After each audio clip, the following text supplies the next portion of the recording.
Monday, a sun-soaked Monday morning, a President's Day, if you will, on the Fan 9 to noon. It's Nordo in for PA. PA will be returning to us on Wednesday. So a couple of vocal maintenance additions for him. We'll get to the Timber Tech set list momentarily, but we have it's an old bit that's a new bit, and old friends that are friends yet again on the Fan. And that brings us to the weekend wrap. Monday morning's weekend wrap is now presented by Northern Fire Grilling and Barbecue Supply in Minnetonka. Old radio friends that are friends yet again. Welcome back to Aaron, John, Brad, Missy, and everybody associated with Northern Fire. Now, this time of year, weekend wrap. What a time to return to the weekend wrap, right, Brett Blakemore? When we still have 10 days before the Wild play. Wolves are off till the end of the week. NFL, dead as ever. NFL, weird purgatory between the Super Bowl and the Combine, which is next week. That's actually the Combine, part of the Timber Tech set list today. But let's kick it off. It was still a busy weekend. So for the weekend wrap, Northern Fire style, let's start with an MVP from the weekend. And the Kia MVP goes to Anthony Edwards. And I know you want to be not just one of the best, you want to be the best. Yeah. How is this trophy a step towards that? It's a step in the right direction. That's all that is. We chose to compete today, and we came out on top.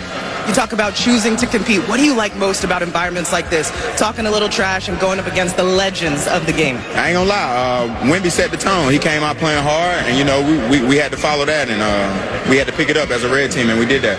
You see KD and LeBron guarding you? Yeah. Why do you want that matchup? Yeah, for sure. I want to cook them every time. You know that. Thanks, Ant. Thank you. Anthony Edwards, the all-star MVP. I kind of like the format of it, basically the singular quarters or the mini games. Brett, skills thing on that's a different thing. Yeah, G Leaguers coming up to do the dunk competition. Yeah, it's a different thing. Yeah, but it was kind of fun. I still the exhibition game bits. I enjoy them, even though I know the product's not going to be elite. But to Ant's point there yesterday, I think it was Ant's team that just nipped in overtime the Wemby squad, the World squad. And Wemby was so pissed off, Brett. Wemby was so pissed that somehow we can't defend the three. We can't allow them to shoot it from deep. I think it was Scotty Barnes who hit one. Wemby looked like this was a playoff game to him. And, in a game where we have conversations from time to time about load management, we have questions time to time in terms of effort and what things mean. It's an all-star game. It doesn't mean much, really anything at all, other than fun fodder for a Monday morning weekend wrap. But Wemby was taking it seriously, and Ant was having a ball. So it was cool to watch Ant handling business, I suppose, for the Star squad. Weekend wrap brought to you by Northern Fire Grilling and Barbecue Supply. How about men's hockey and our guy in the Olympics? Jack Eichel. Now Brady Tkachuk. Matthew Tkachuk works it back out. Shot by Faber. Score! Quantrill looked to grab it with the glove, and it gets behind him. Brock Faber gives the United States a 3-0 lead. Men's hockey, they crushed Germany yesterday 5-1. Brock Faber, our guy, with the goal.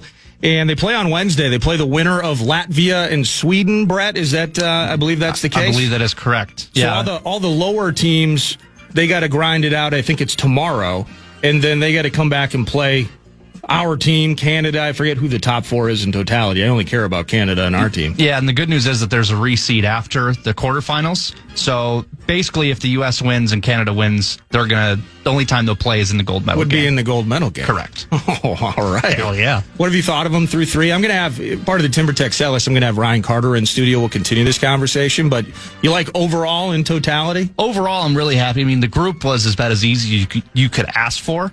Germany was supposed to be the toughest test, and turned out they really weren't. Yeah. They were for moments. They had stretches where they looked dangerous, but for the most part, it was all U.S. You can see them still kind of getting their feet together as a team and getting their chemistry going, but It is a very talented team, and that Sweden game, if Sweden does beat Latvia, which we all are pretty sure they will, that's a tough matchup. That's probably the toughest matchup you could have gotten in this stage of the tournament. So it'll be a big challenge for the U.S. Wow, sweet. And that's coming up on Wednesday. And we'll see Canada. It'd be cool to see a gold medal game, Americans and Canadians, because that's kind of how it feels like in the women's side. Yeah. I mean, this is a runaway freight train, what the U.S. women are doing. They smacked Italy around 6-rip on Friday, and they face... We might get to do some live program check-ins and watches today, Brett, because I think puck drop is right around 9:40 a.m. Minnesota time. It's Minnesota and Sweden. And Sweden, there's a little bit of bad blood from everyone's just, we harbor, we're looking for poster board material. And, of course, the 2006 game for Sweden in the United States, the women, I think they lost maybe in a shootout. The Americans don't forget. And they'll be back, I hope, with a gold medal this time around. But it almost looks like a foregone conclusion. Got to get through Sweden today, handle business, and I think puck drop again right around 9:40. On the other side, maroon and gold. It's a weekend wrap brought to you by Northern Fire Grilling and Barbecue Supply. Gopher Hoops lose at Washington, but this kid's pretty good. Good rebound there by Tyson, but he got caught in traffic, just couldn't get a putback. He does have an open look from three in the corner. It's off the rim and down through. Hit the back of the iron, bounced up and down through. And when I say back, it was the side because it was a corner three. He's in double figures with 10, and the Gophers have opened up their biggest lead of the night of 4, 17-13. Yeah, it was early. It was early, and they had a lead, and then the game, well, they had to play more. There was more time left on the clock, and they found their way to a 12-point loss. At the Huskies on Valentine's Day, this team, they're going to go beat Sparty, and then they lose to teams like Maryland. Cade Tyson, though, absolute certified baller. He had 22. This thing is spawning, I think, predictable results. Year one for Mr. Medved, just lack of resources is really what it comes down to. They're at the Ducks. Pacific Northwest swing continues with Oregon tomorrow. Finally, go for hockey. They got the shootout dub on Friday, but couldn't get it done on Saturday. In the Notre Dame zone, they rim it on around, and here comes Knuble up the right wing, handing it off.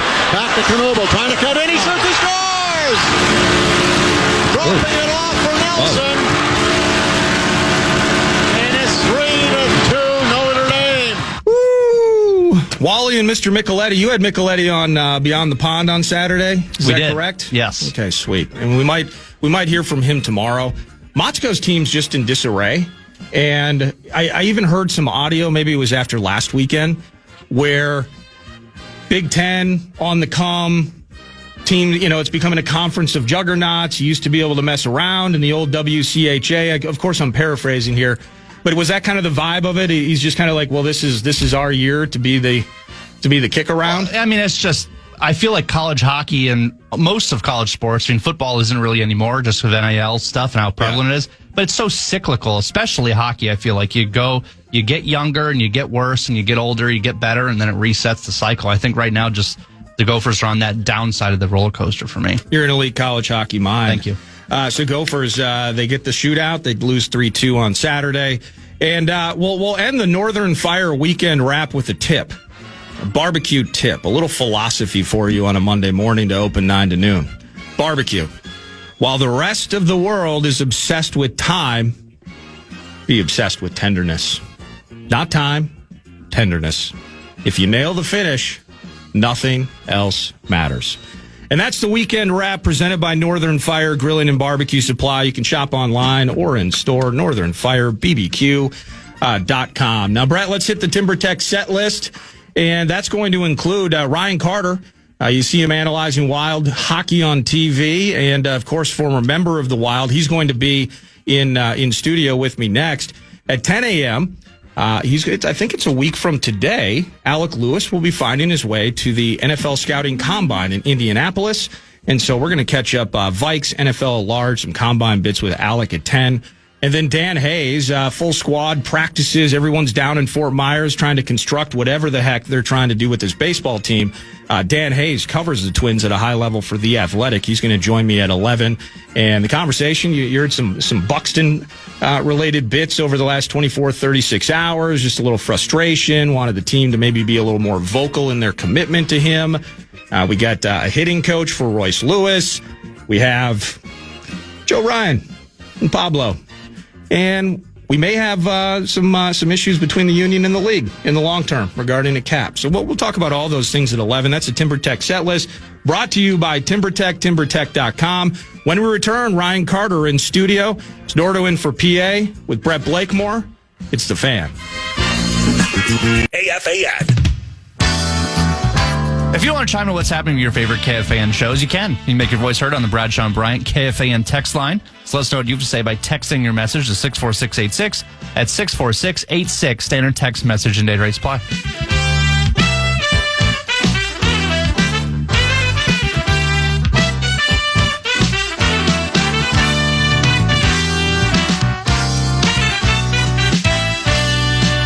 You can see him on TV analyzing Minnesota Wild hockey.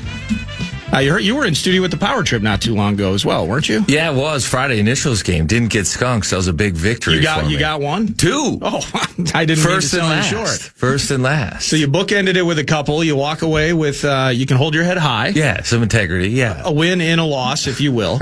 Now. With the Minnesota Wild, of course, gracious enough to join us when we do Vox in the Box shows and all of that. And appreciate you hanging out this morning, man. This is awesome. You know what? It's just a good day. Like you wake up, the high says 50. It's the middle of February. The sun is out. The snow is melting. I'm just happy to be out and about right now. No, me too. I was thinking about that because it's been so warm down here in the metro, and I don't know what it is. I'm going up to Ballards this weekend to go ice fishing. And I was recently conversing with a mutual buddy, Al Stalock, and I think he's going to be doing some fishing at some point. And how much longer are ice houses out on the water? That's a good question. So I've got a rink in the backyard, and that's getting a little slushy. Well, yeah, it's cooked. It's cooked. It's over. Right. They're done skating on it. I think, 4 or 5 days at this temperature, like it's in trouble. But there was, I don't know, a foot or 16 inches of ice. So there's still enough. So I think that there's still plenty of time. I drove by the lakes. There was still trucks out on the lake. Like, I don't know if I'd be that confident driving the truck on the lake after a couple of nice days, but then again, I'm a little naive with that. But Ballards, that's fun. No, Ballards is awesome. They'll still have like a couple of feet of ice up there. You're good to go. We'll enjoy ourselves up there. I believe we will. Some listeners signed up. We're headed up there Friday through Monday, so looking forward to that. How have you enjoyed the break, man? It's a little bit of a chill. You just get to be a spectator for a bit without suiting up and heading on the television. What do you think? Good, yeah. The break has been good for me personally. It's more like catch up. Like everything that's been neglected while you're running on the road and stuff kind of gets taken care of when you're at home. But it's been good. A chance to coach the girls and then sit on the couch at night and be able to watch some of these Olympics. The games have been fun to watch, and whether it's figure skating and the quad god and watching that drama, downhill skiing. I love the short track, speed skating. The relays. Like that's just I don't know. It's good entertainment. But enjoying it for sure. Now, with the men's team, and I was talking to Brett last segment about it, just doing a little wrap on the weekend stuff. Men's team, from my standpoint, has looked terrific throughout the tournament, and similar. I mean, it's a little different than the women's side of things, where that just feels like a foregone conclusion. Mm-hmm.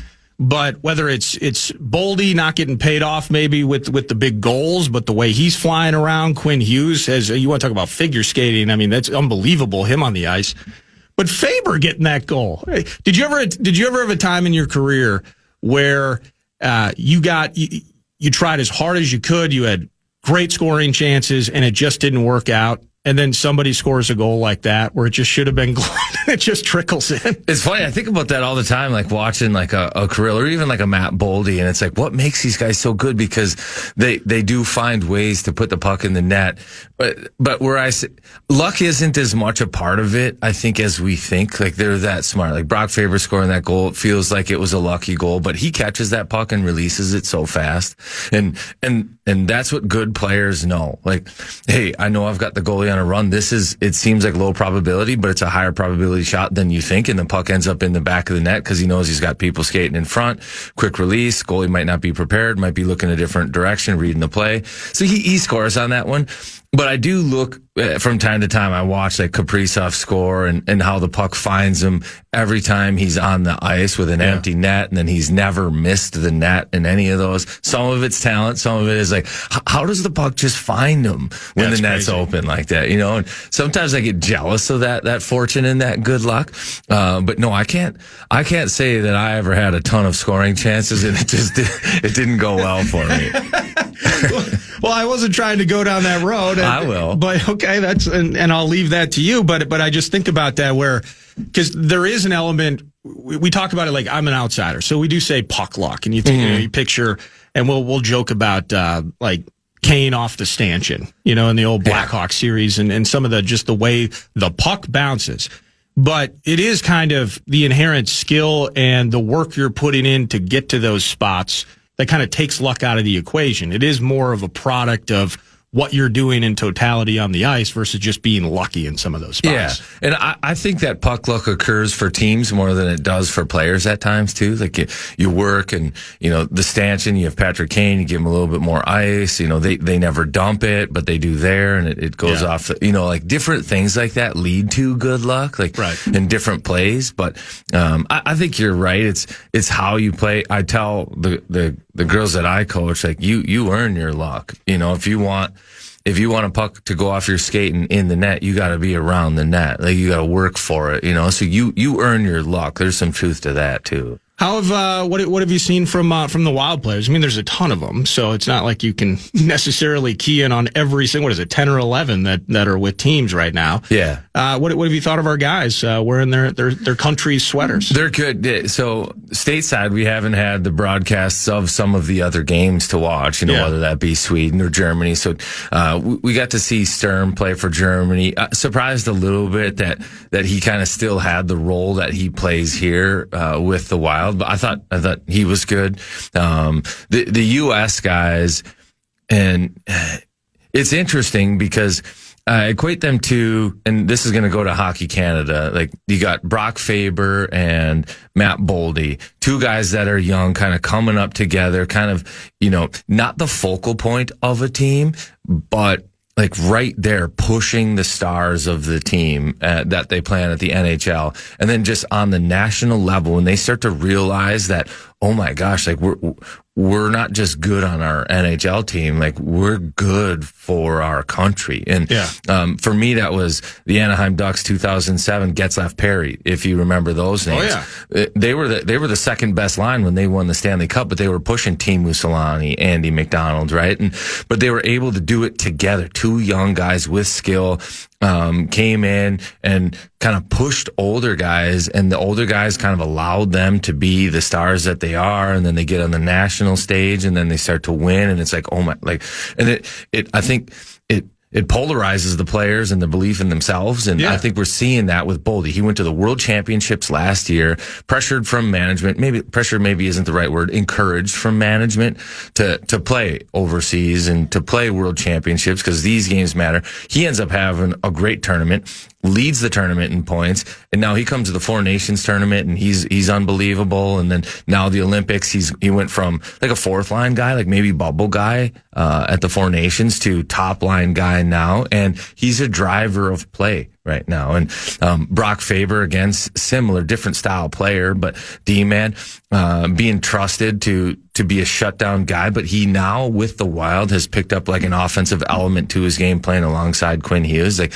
he understands when to jump up into the play, how to pick up a puck in the neutral zone and move his feet and become an option for other players, knowing that he's maybe going to get the puck and that he's a good enough skater to recover if things don't go right and the puck goes the other direction. He can recover. Now he's applying that against the world's best, and he's like, it works. Like I'm good. I fit in. And so those guys, it's exciting. Haven't seen a lot from the Sweden group, but opening the box scores, those guys are chipping in. Gustafsson, they say, he gave up a couple soft ones early, but then settled in, and then Eriksson Ek getting goals in very Eriksson Ek fashion. Yeah, you mentioned Brock, and this conversation thus far just has me all over the place, but I do want to focus on Faber for a moment. And maybe it shouldn't be impressive to me. I mean, we have young stars, the Celebrinis of the world, those that as soon as they hit the ice in the National Hockey League, they just flourish and grow immediately. They immediately belong. Cale Makar, another great example of it. But for Faber to get the opportunity ace it, and grow. On the national team stage, he gets the opportunity, he aces it, and he grows. It just feels like there hasn't been a blip with him. You need me 27 minutes a night, I'll give you 27 minutes a night. You need this, I'll give you that. Like, he's just handled every single ascending step so beautifully in what is still a very young career. Yeah, he's certainly come on, and that's where, if you're a parent of an athlete watching or listening right now, I think for him it comes down to just mental fortitude. Like, the ability's there, and that's the case with so many young players. The ability's there. It's mentally, how do you handle the pressure? How do you handle the success? How do you handle the struggles? And Brock Faber's been able to do all of that. His rookie year, he was so focused that he didn't listen to the outside noise. He wanted to complete game 82, then the playoffs, then he'll take a breath and realize, what did I just do? And I think he did that. And then he went into it thinking, all right, this is an important offseason for me. Has a good offseason, comes back the next year, gets an extension. But it hasn't all been perfect. Like, think about how he's handled some of the adversity. It's kind of a buzzword in sports. I don't love it adversity. Anymore. Yeah, it's like everybody faces it. Yeah. But there was some struggle for him early on to begin the season. So he gets the contract. It's the first year of it, and he wants to produce like a guy that makes that kind of money. So he comes out and he plays, and he struggles. First 10 games, didn't have a point, like, was fighting it. The microphone's in his face, like, hey, the team has struggled, worst October ever. Like, you're not off to a good start. What's happening? But the difference in good players and ones that are extremely impressive at a young age, they can handle all that and turn it around quickly. Like, it doesn't bleed into game 12, 13, 20, 30, 40. He was able to turn the page, put that behind him, get on the score sheet, find some confidence, and then help take the team in a different direction. So it's not all been roses for Brock Faber. There have been times that he has struggled, but he's just been able to limit that amount of time to very short where you don't notice. It'd be cool because they'll face the winner of Sweden and Latvia. Then we get to see everybody. That's the game I wanted. That's the number one game I wanted to see, is Brock Faber have to push Eriksson Ek out of the crease. Other than Sturm with Germany, maybe I'm missing. I mean, basically that's all our guys. Yeah, it's going to be. So that would be Wednesday if they do it. Now I'm watching the Germany game, and Kachuk chirping at Draisaitl. I mean, that was beautiful. Always the bridesmaid, never the bride. Which is, it sparked this crazy kind of, social media has all sorts of conversations that can arise from seemingly nothing. But people arguing like the validity of Kachuk on the Panthers, how much he has helped or not helped the Panthers in their title winning ways in recent years. Like, it was just kind of nutty to see that, and just kind of going back in time and thinking about like the Kachuk Huberdeau trade that sent Huberdeau, I think, to Calgary. And that's what got Kachuk to Florida. Mm-hmm. And they basically have just gone to the finals ever since. But it was just kind of funny seeing that on the international stage, two guys that have been fighting it out in the finals a couple of years in a row. And Kachuk always has something to say, giving it to Leon. There's obviously history there, playing in the finals against each other a couple of years, and Florida winning both of them. Oh, yeah. And, Draisaitl. And Draisaitl, this is going to be something that he probably has to deal with probably the rest of his life, is playing alongside Connor McDavid. Connor McDavid's just a little bit better. So, like, how good are you, Leon? Yeah. You get to play with Connor McDavid, and Leon's a great player. But that's the basis of that chirp is, you're always the bridesmaid, never the bride. Like, it's never about you. And I think what made that sting is, look at Canada right now with McDavid. Canada's good. Yeah. Now you are the bride in Germany, and look, like, I get it. He doesn't have the pieces around him, but look, you're not able to do it. Like, when you're the bride, it's not as good, So that chirp, I think, resonates a little bit. And what I'd love to know is if Kachuk had that holstered, if that's the first time Draisaitl has heard that, or if he's heard it before in some of these playoff series, and it's just he keeps needling with it. Well, I wonder. People have had to notice for years. I mean, and similarly, if a Marcus Johansson got to play maybe on a different line at times, you could see maybe point production goes up, right? Like, if Urov played with Boldy and Kaprizov, and I'm not saying Urov's not growing, but Urov would probably benefit in the stat sheet from that, wouldn't he? So people have been they had to have been giving him crap for years about that. Yeah. Man, wouldn't that drive you insane? Yes. You almost want to get Because you traded. get 50 goals, you're getting 100 points, and you're like, what do you mean? Like, it's not just that easy. The You can't effect. you just can't tie your skates and get 100 points. And that's what I think makes it hurt, right? Because there's some truth to it, but there's also like little truth to it. Little truth to it. Indeed. I was watching that game. So other than the Kachuk moment, which made me laugh, man, Tage Thompson, how good is he on the ice? Wouldn't mind having a Tage Thompson on my team. Just a force. Like you see what the importance of size. He's massive. And just how he, at one point too, like he just stood over somebody and that individual was like, you know what, I think I'm just going to let you do what you want to do, you know, and, but having a righty that, you know, listen to some of the comments out of the Olympics, and a big part of the reason he made the team, wasn't on the Four Nations team, is to have the big right shot and to have options on the power play. And the right shot is something that's coveted. I think even you look at the Wild Stars, Boldy lefty, Kaprizov lefty, Eriksson lefty, Quinn Hughes lefty, Matt Zuccarello lefty, Ryan Hartman is about your only righty in your top six, if I'm not mistaken. So were you a righty or a lefty? Lefty. Oh. Yeah. So having a righty option there is... Why is everyone left-handed in hockey? I think it's switched now where it's probably more even than it was, but I think conventional wisdom was that you want your dominant hand on the top of your stick because you play a lot of the game with just one hand on your stick too. Okay. And then your top hand does a lot of the work stick handling and handling the puck. Your bottom hand's more of a guide. So you want So most of your work with you'd your swing a dominant golf hand. club or a baseball bat right-handed. Yes, I do. But for hockey in particular, left. Correct. Wow. Okay.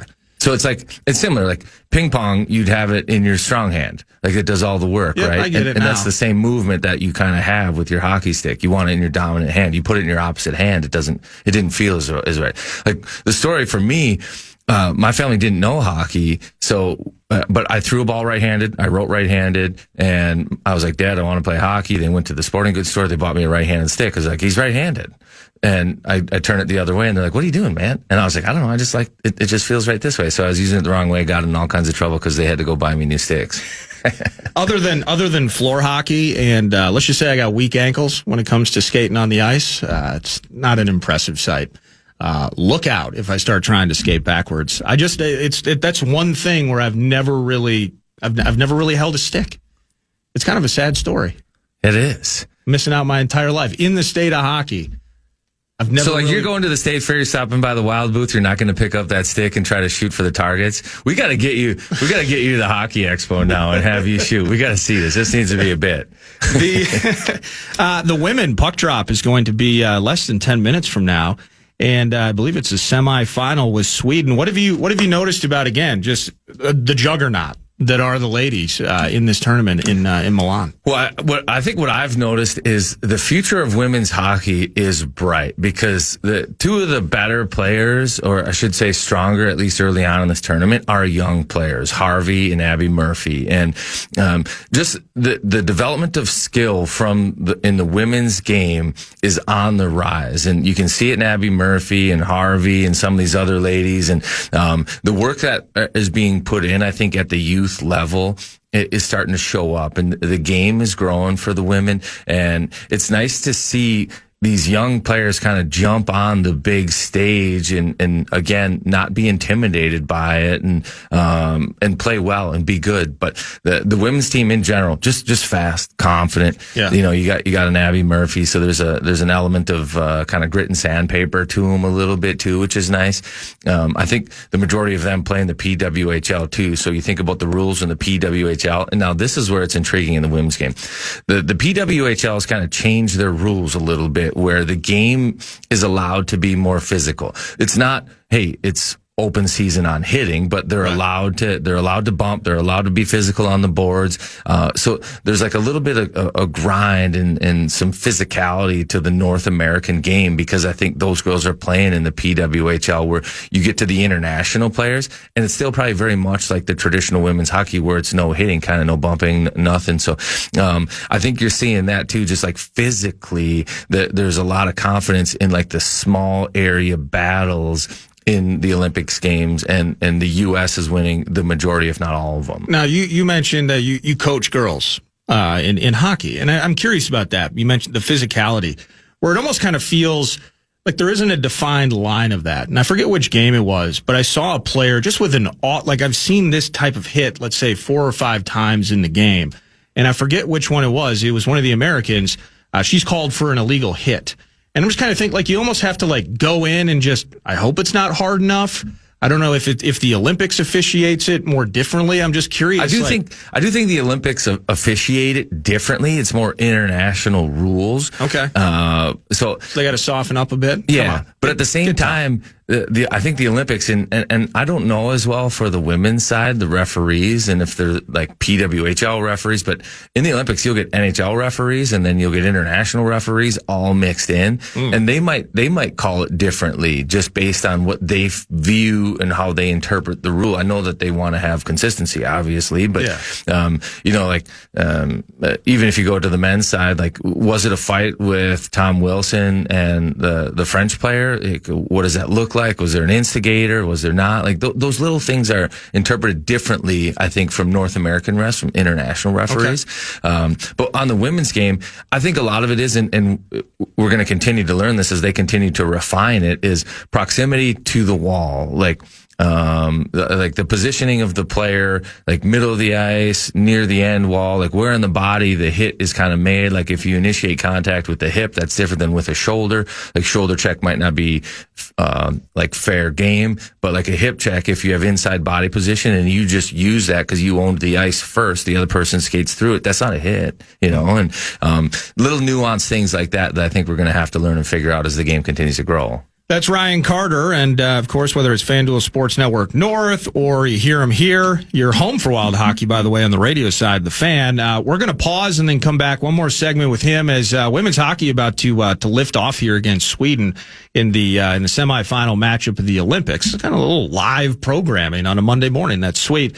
But I do want to jump back to the Wild. At some point, about 10 days from now, the season will continue, and it's a sprint to the finish line starting at Mile High on the 26th. But more hockey conversation with Ryan Carter around the corner next on the Fan.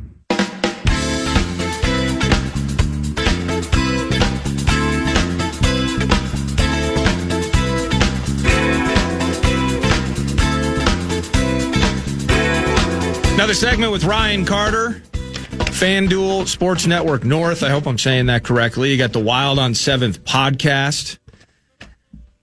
I know that because of the 64686 Bradshaw and Bryan KFAN text line. I knew you had the podcast. I was reminded of it from Nick, who says he graduated with you down in Mankato. Yeah, must be a young guy. I had to check the year, though. Because the graduation was 2018, and I started school 2004. So, yeah, you do the math, 14 years later.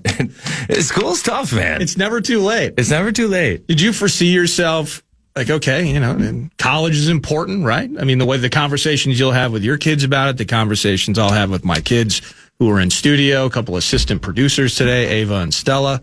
You'll have a conversation about college and what it means and finding the right path through that. Did you ever see, like, I'm going to leave, I'm going to go win a cup and have a fun NHL career, and then I'm just going to roll back and be a student again? No, I didn't. Goal oriented though, and the way it kind of went for me is wanted to graduate, and I wanted to graduate kind of as quick as possible in college. And we had to take some summer courses, so we were able to get ahead a little bit, and then all of a sudden, after a couple of years, there was an opportunity to play professional hockey, and I couldn't really turn that down. But Darren Blue and Minnesota State helped me out. They offered some classes online. I was able to go back, whatever that was, like 10 years later, 12 years later, and find a way to be able to graduate, which is kind of nice because then I had the kids with me. And then when you have that conversation with them about the importance of college and education, you can say, you were there with me when we did this, so that's kind of fun. Did you stay in the dorms then? And just back in the dorms? No, but it was like 18-year-old roommates. It was odd because you're like your partners on projects with kids that are like 18, 19 years old, like they know who you are, and you have to be like just be a student with them. So it was fun. It certainly was fun.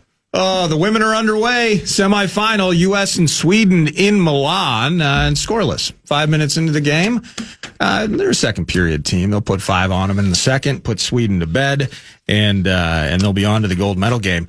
Back to the Minnesota Wild. I was mentioning Tage Thompson, for instance, and I'm just curious how much Bill Guerin has enjoyed not just, putting the best roster on ice to compete for a gold in the Olympics, but how much he's enjoyed kind of hanging out with some of the league's best as the trade deadline approaches. Maybe there's a scouting element to this trip too, huh? Exactly. Gets a pretty good opportunity to scout. And you know what else? It feels like it's I don't know, tampering, or it almost seems legal that he has the ability to just talk to players. And seems not fair, right? And then there are other GMs there. So, for example, I think Drury, the Rangers GM, because rumors are rampant that Vinny Trocheck is on their radar, and Chris Drury's there with them nightly, fine dining with Italian wine and pasta in Milan or wherever, Cortina, and they're working out deals. It doesn't seem like it should be fair or illegal, but you know that it's happening, and that's where it's exciting as a Wild fan. You're sitting here biting your nails. You're like, hey, I know stuff is going on over there right now. Like, conversations are being had. Can we just get something, something concrete being reported? The Americans are up 1-0, ladies and gentlemen. I believe it's Barnes on the goal. Let's see here. Was that a tip? Didn't seem like there was any contact there. How about that? You get in front. Good things happen when you make it messy in front of the net, right? Yeah, just ask Brock Faber. Yeah, no, good shot, screen, high screen too, which moving through. Kelly Panic gets an assist on that one too. She's a GOAT, USA hockey GOAT. So thank goodness you're here to provide that analysis. I was not on it. But with the trade deadline next month, there is this feeling. You mentioned in a vacuum, you hit on Brock Faber specifically in October, and just a tough stretch. It was a tough stretch for the entire operation to begin the season. And then they kind of find their way in November, and then boom, Quinn Hughes, right? And then that provided this massive push. Team can't lose for most of the month of December, and up and down, but now they've found it again into the break. Is this truly the feeling, the conversation is just like, this is the piece?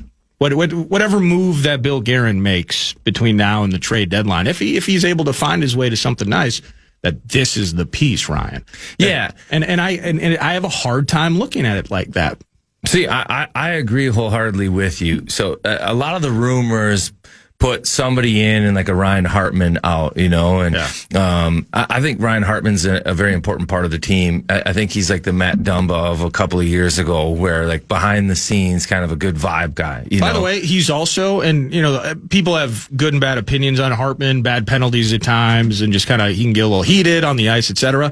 Who's been more consistent? And I know he's not leading the team with 50 goals every year. Who's been more consistent in the playoffs than Ryan Hartman? Like, I think Hartman's been traditionally, consistently very good in the playoffs for the Wild. His game elevates when playoff hockey begins, and to me, there's no doubt about that. It passes the eye test. The statistics show the same. Like he's a gamer, wants to win. That's why it's like a little nerve wracking, getting rid of a guy like that. But let's say they don't get rid of him. Right. I still think that you have to be cognizant of the fact that, like Ryan Hartman's valued amongst his teammates, and what he does is valuable. So I think that if you bring somebody in to take that, because we also hear that it's, they want a number one centerman or a top tier centerman, because Eriksson Ek is going to be 1 or 2, and they need somebody else to maybe fill that void to play with Kirill.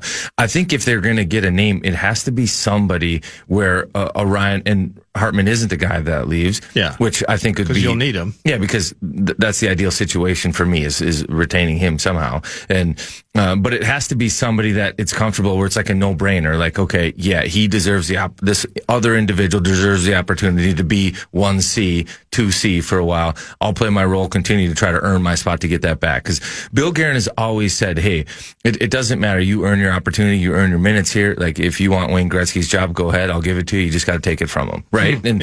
And so if that's going to ring true, it has to be somebody that's clear cut better than a Ryan Hartman. And what is that? Now, are those guys possible to get? And is Vinny Trocheck that? He might be in the faceoff circle in other small areas of the game or of the rink too. But then you start to have to analyze it like, Well, okay. Well, how much more important is a couple extra face-off wins? Is it Jesper Wallstedt and his future? Is it a first-round pick? Is it this? Is that it? And the answer is yes. If you believe that a couple more face-offs and 3 more points are going to help you win the Stanley Cup, right? And I think that's where that conversation comes down to, is how much more valuable is that individual than the one that they're replacing compared to the assets that you have to give up? Because, and sorry, this is a long-winded answer. No, this is good, man. Is the Wild's winning window 1 year? Or is the winning window 5 years? You start to give up a bunch of assets right now. It's like, what assets do you have when you have a need next year based on injury or the year after? It's like, and I get it. Like, go all in, figure this other stuff out later, and maybe that's Bill Guerin's plan. But I think you do have to have at least a thought or two on the future and the assets that you're keeping. Well, I think you're dead on in all of that, and I think the way that you put it in terms of you have to determine that what you receive, the value of that can not only outweigh what you're replacing or what's leaving, but that is also going to be what elevates you in a certain direction, which would be towards the Cup.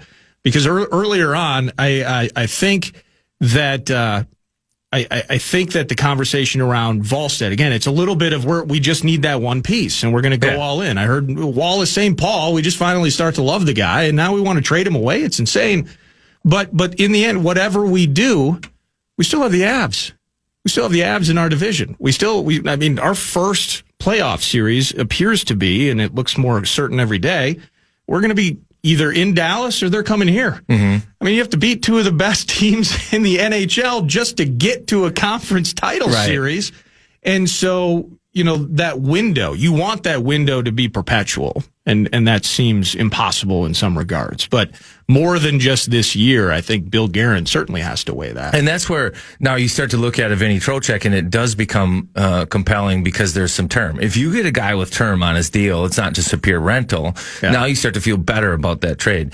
But again, for me, it's what you're getting in value in return on the trade is the margin. So what the player brings in that the player that would go out doesn't have, right? So you're paying for margin, and how much will that margin get you? That's the biggest question for me. But I look at Bill Guerin too, and I'm not taking anything away from Jesper Wallstedt right here. I think he's played great. He's shown confidence mentally. His game has been really good. But Bill Guerin has also, I think, learned this over time, that his crease is one that goaltenders do better in than historically they have anywhere else. Like, you look, Cam Talbot came to town, they move him out for Gustafsson comes in, and all of a sudden he's an everyday NHL starter, right? Yeah. And there have been a lot of goaltenders that have come to Minnesota because of a style of play, because of coaching that can perform. So there is the possibility that Minnesota thinks like, hey, 1, we have Philip Gustafsson.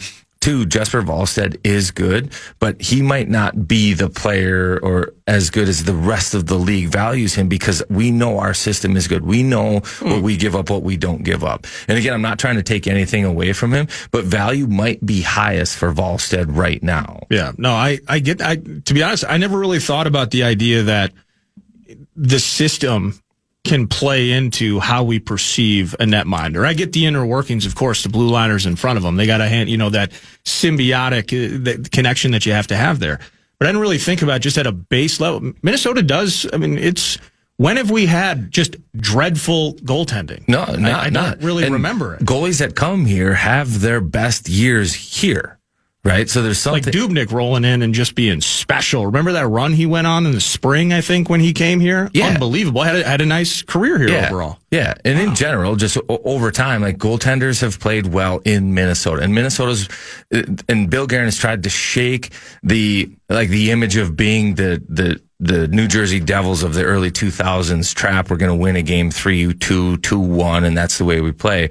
But the Wild have always been just defensively responsible. And I think that's something that probably the coaching staff and management have embraced now. Like, the core of this group was Jared Spurgeon, Jonas Brodin, Ryan Suter for a very long time. And with it, they've had great success. Those pieces are still here. They still take great pride. Like, Brodin could be a more offensive defenseman. He just takes so much pride in the other side of the ice, right? So there's just an element to defending that group just at their core loves, and I think it helps out the goaltending. Well, I guess we got to trade. We can trade Volstead then. Yeah, there you go. It's that easy. But it's also not that easy. Like you look at any other goaltender, like it's hard. And goaltending seems to be maybe more than like on a career trajectory, a season. It's like they get momentum within a season and then they ride that. Like you can look at a Jordan Binnington, he'll have 2019, unbelievable year, 2020, terrible year, 2021, good year, 2022, average year, 2023, phenomenal year. Yeah. Like it depends on the year for the goaltenders. So, I don't think you can look at that position and say this guy is like the next Vasilevsky or Sorokin and just know for sure there's going to be ebbs and flows in the development of a goaltender. Dude, that was awesome, man. I really appreciate you coming in and hanging out in the studio this morning. Yeah, it's good. It's good. Great to be here again. Good day. Great energy out there with the weather and everything else. We got the Olympics going on. How do you think I should handle this? Because I thought, hey, the game's going on during the show. So I got, thanks for the spoiler alert, Nordo, on the goal for U.S. and Sweden. But it's a live event that's taking place. Some people are. I think we're in a world where you can't spoil anything anymore. Like that goal was probably tweeted out before we saw it here, X'd out, however you want to say it. Yeah. Before we announced it. Like it probably came up on his notifications if he's got the Olympics app before we were even aware of it. I should be able just to, and just you listeners, I have the game on. I'm watching it and I'm excited for the women's team. If there's another goal, I think I'm going to celebrate it, and I'm going to let you know. So now we've set that precedent. Yeah. I am not withholding quote unquote spoilers from this semifinal game in Italy. And with that, it turns out the women's team is a first period team because shots are 9-0. Oh, Sweden just got their first shot. Their first shot of the game with 8:42 left in the first period. Semifinal hockey in the women's tournament gold game would be around the corner for the victor. Thank you, man. And thanks again. Looking forward to seeing you back on TV at some point. Yeah. Let you get to chill for another week and a half before they go to the Avs. Yeah, after we learn about all these conversations that were had over, I don't know, what are Italian wines, like Barolo or something? Or Prosecco? Yeah, that too. Is that a thing? Some good pasta. Oh. Yeah, once we figure out what these conversations were and the trade freeze opens and things start to move, it'll be exciting. Absolutely. That's Ryan Carter in studio with me, Nordo, 9 to noon. Now we're going to switch gears, chat with Alec Lewis, who covers the Minnesota Vikings and the NFL for The Athletic. That's second hour ahead. You're listening to The Fan.